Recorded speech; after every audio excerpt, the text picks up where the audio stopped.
Oke, stop scroll dulu. Jujur, video ini wajib banget kamu tonton sampai habis dan save sekarang juga. Kenapa? Karena panduan darurat ini beneran bisa nyelamatin nyawa kamu dan keluarga suatu hari nanti. Yuk kita bahas.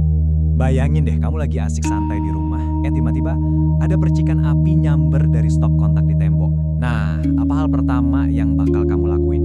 Percaya nggak? Mayoritas orang salah langkah di detik-detik krusial ini. Kamu harus gerak cepat banget. Kenapa? Karena percikan listrik itu bukan sekedar kembang api biasa, guys. Suhunya itu bisa melonjak drastis sampai 5.000 derajat Celcius.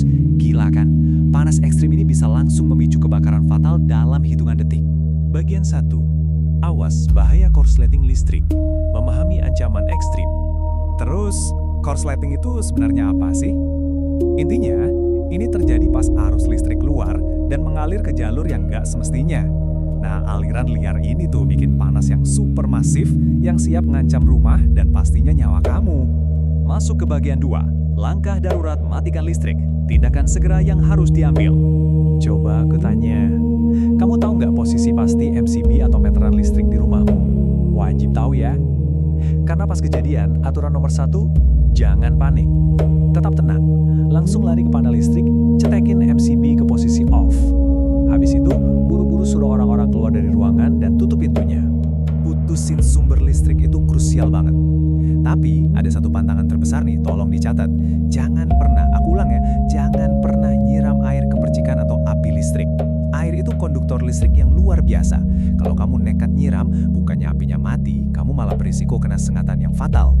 Lanjut bagian 3, padamkan api sesuai prosedur. Cara melawan kobaran api dengan aman. Kalau ternyata apinya udah keburu membesar, kamu wajib pakai APAR alias alat pemadam api ringan yang bahannya CO2 atau dry powder. Ini pilihan yang paling pas. Sekali lagi, jangan pakai APAR yang isinya air, karena itu sama aja bikin tubuh kamu jadi penghantar arus listrik. Jangan ambil risiko deh. Nah, cara pakainya, hafalin metode pas dari sekarang. Pull, tarik pin pengamannya.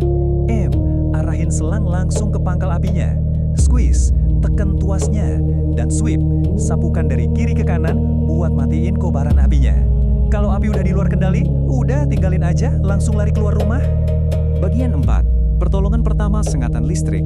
Penanganan pertama untuk korban sengatan. Guys, tolong perhatiin peringatan penting ini baik-baik ya. Jangan pernah sentuh korban sengatan listrik pakai tangan kosong kalau dia masih nempel sama sumber listriknya. Serius, jangan. Kalau kamu sentuh, aliran listriknya bakal langsung pindah ke tubuh kamu. Dan kalian berdua malah jadi korban. Terus gimana dong? Gampang, langsung cari benda-benda di sekitar yang nggak bisa nganterin listrik. Kayak gagang sapu kayu, pipa peralon plastik, atau tali yang tebal. Pakai benda-benda itu buat dorong dan misahin korban dari arus listriknya dengan aman. Begitu korban udah lepas dari listrik, baringin dia di lantai yang keras. Kalau dipanggil nggak nyahut dan kelihatan nggak napas, langsung lakuin CPR. Taruh tumit tanganmu di tengah dadanya, tekan kuat sekitar 5-6 cm, dengan tempo lumayan cepat 100-120 kali per menit. Kalau kamu punya skill medis, kasih 2 tiupan nafas tiap 30 tekanan. Gimana kalau dia sadar tapi ada luka bakar?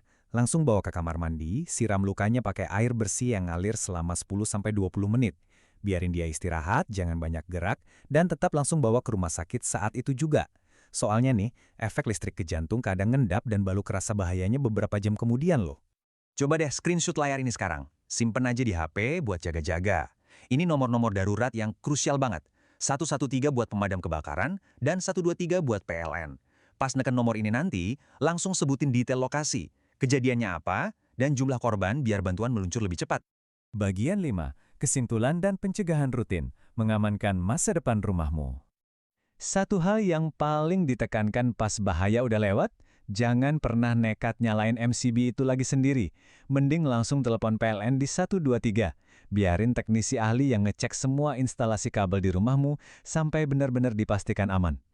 Biar keluarga tetap aman buat ke depannya, mulai sekarang biasain deh pakai kabel dan stop kontak yang ada label SNI-nya. Jangan kebiasaan numpuk colokan kayak menara gitu ya.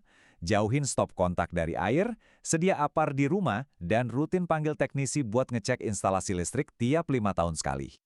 Pada akhirnya, selalu ingat prinsip ini.